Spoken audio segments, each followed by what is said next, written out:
Ya, Oma, tadi itu kita sudah melaksanakan konseling ya. Nah, sesi konseling ini merupakan sesi yang apa ya, sudah tepat nih untuk Oma. Tadi kan Oma punya masalah ya tentang tujuan, apa tentang tidak ada tujuan dalam hidup. Nah, ini tuh suatu proses yang tepat buat Oma apa ya, mencari jalan. Jadi ini tuh merupakan salah satu jalan baik yang Omah lakukan. Jadi Omah itu datang ke konsul nih ke Mbak, atau misalkan ke psikolog, atau misalkan ke konselor, itu udah bagus. Maksudnya coba kalau misalkan Omah nih kan punya masalahnya kayak gini, terus Omah tuh diem aja, itu kira-kira nanti bakal gimana coba? Stres. Iya, pasti nanti terus apa kayak gini terus, nggak akan ada perubahan ya kan. Nah, jadi Omah itu sudah tepat apa melakukan sebuah konsultasi dengan seorang konselor gitu. Jadi nanti kedepannya ketika Oma ada masalah ataupun apapun, jangan dipendam sendiri ya. Harus dibicarakan, harus meminta bantuan ke orang lain ya. Setidaknya misalnya hanya untuk didengarkan itu juga nggak apa-apa, karena kan setiap orang itu ya ada yang ingin dibimbing. Misalnya dia punya masalah nih, ingin dibimbing. Ada orang juga yang hanya ingin didengarkan, contohnya dia mumet, dia stres, apa ya, dipendam terus dia tuh pengen curhat tapi ke siapa gitu. Jadi ketika ada ke konselor nih, si klien itu hanya ingin bercerita, itu ada. Jadi itu juga bagus buat mental, buat pemikiran, buat hati, buat diri juga bagus gitu.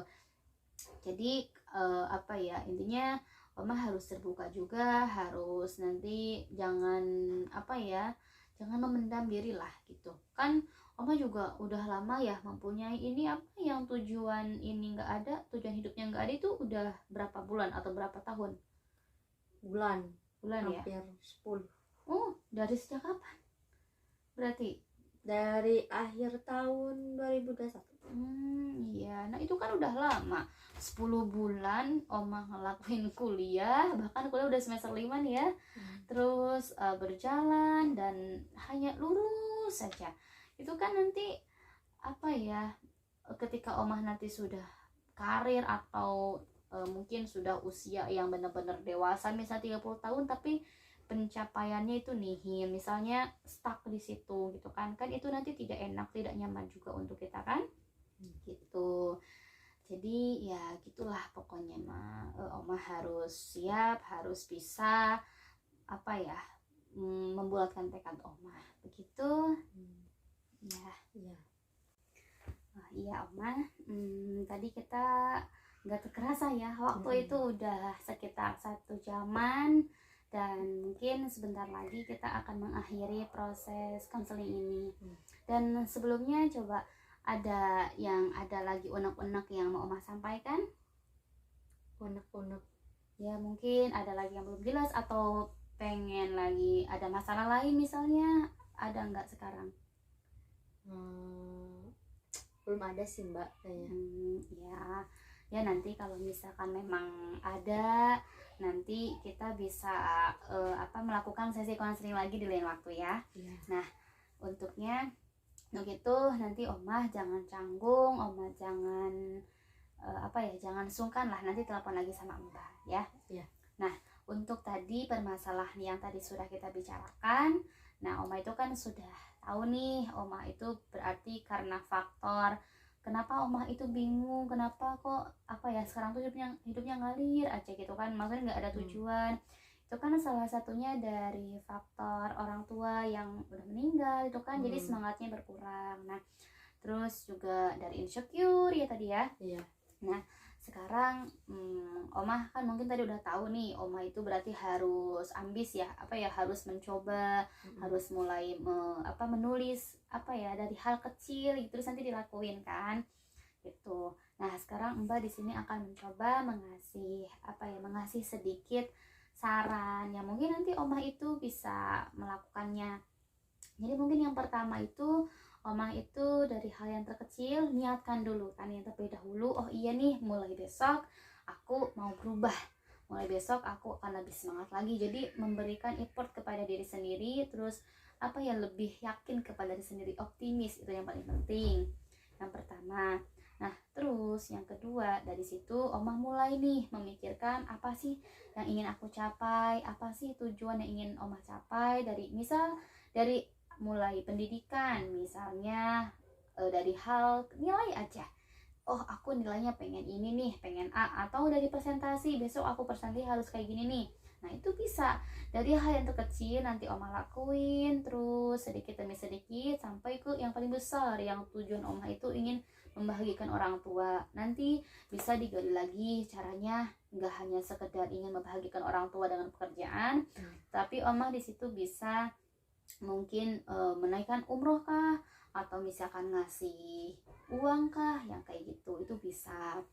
Terus selanjutnya Omah juga bisa memberikan evaluasi setiap hari gitu dari apa yang udah Omah lakukan. Nanti dari evaluasi itu Omah bisa memberi pembaharuan lagi kayak gitu. Terus lakuin itu misalnya sebulan. Coba Omah kira-kira mau ngelakuin itu mulai besok? Oh enggak. Insya Allah. Kira-kira ini targetnya mau berapa bulan dulu nih? Ya paling enggak sih 40 hari 40 hari ya? Iya. Ya coba mulai besok tanamkan niat di diri Omah selama 40 hari ke depan. Nanti lihat progresnya ada enggak dari niat, dari tadi tindakan-tindakan itu. Nanti sama Omah dipikirin, terus dibulatkan lagi tekadnya kayak gitu. Ya semoga nanti ke depannya bisa bisa lebih semangat lagi. Jadi hidupnya nggak terus aja, soalnya nggak enak. Coba aja misalnya Omah nyanyi ini ya, Omah itu nyanyi nadanya lurus terus, kan nggak enak kan? Iya, nggak enak. Gitu juga hidup, pasti nanti Omah akan ada di titik bosan. Kok kenapa ya hidupnya kayak gini, kok kenapa ya aku tuh kayak gini terus, padahal aku tuh udah semakin tua gitu loh ya, gitu. Dan pokoknya Omah terus semangat dan jangan putus asa gitu. Dan ini ya, dan Omah sebelumnya sekarang gimana rasanya? Alhamdulillah kayak udah punya gambaran untuk kedepannya. Ya alhamdulillah. Nanti berarti Omah bisa dong menangkap apa yang Mbak bicarakan. Iya. Ya coba. Jadi gimana nih Omah nanti kedepannya bakal gimana? Yang sekarang kan Mbak udah ngasih nih dari tadi kita mulai pembicaraan, terus sekarang Mbak juga nambahin nih saran. Nah sekarang dari diri Omah nanti kedepannya mau gimana? Mulai besok kan? Mulai besok pertama-tama ngumpulin niatnya dulu gitu, terus lakukan hal-hal yang kecil yang mungkin menurutnya sepele, tapi kita lakuin dulu sampai 40 hari. Gimana ngejalaninnya, semoga itu bisa berjalan dengan lancar kayak gitu. Ya itu. Terus Omah ngerasa ada hal yang nggak enak nggak selama sesi sama Mbak? Enggak sih Mbak. Jadi nanti ya nyaman berarti ya sama Mbak ya? Iya Mbak. Tuh ya pokoknya mah tenang. Omah ketika Omah nanti misalnya ada permasalahan lain ya boleh ke Mbak lagi, nanti kita atur lagi jadwalnya, terus juga kita menentukan tepatnya di mana. Dan pokoknya Omah jangan khawatir tentang asas kerahasiaan ya. Misalnya Omah nih udah curhat ke Mbak, nah nanti Mbak tuh nggak akan ngasih ke siapapun, ini kan privasi Omah gitu kan. Jadi Omah harus yakin bahwa oh iya nih aku konsul ke Mbak Mei udah menjaga gitu. Jadi kan nanti lebih nyaman kan gitu. Omah harus lebih terbuka juga, nggak usah keberatan, mungkin seperti itu gitu ya. Terima kasih ya Mbak atas jawaban-jawaban yang selama ini saya cari gitu ya. Alhamdulillah kalau misalkan Mbak bisa membantu ya, kita berjuang bersama-sama lah, saling membantu juga ya gitu. Mungkin untuk sesi konseling hari ini sudah cukup ya. Cukup Mbak. Cukup ya. Itu kalau misalkan nanti ada keperluan ya boleh nanti chat sama Mbak aja ya. Ya gitu ya. Udah Mbak tutup ya. Ya. Terima kasih. Terima kasih ya Mbak. Saya pamit dulu ya. Iya. Mau pulang. Iya, hati-hati ya. Ya. Yuk. Ada sama Mbak diantar. Sini dulu Mbak. Ya udah.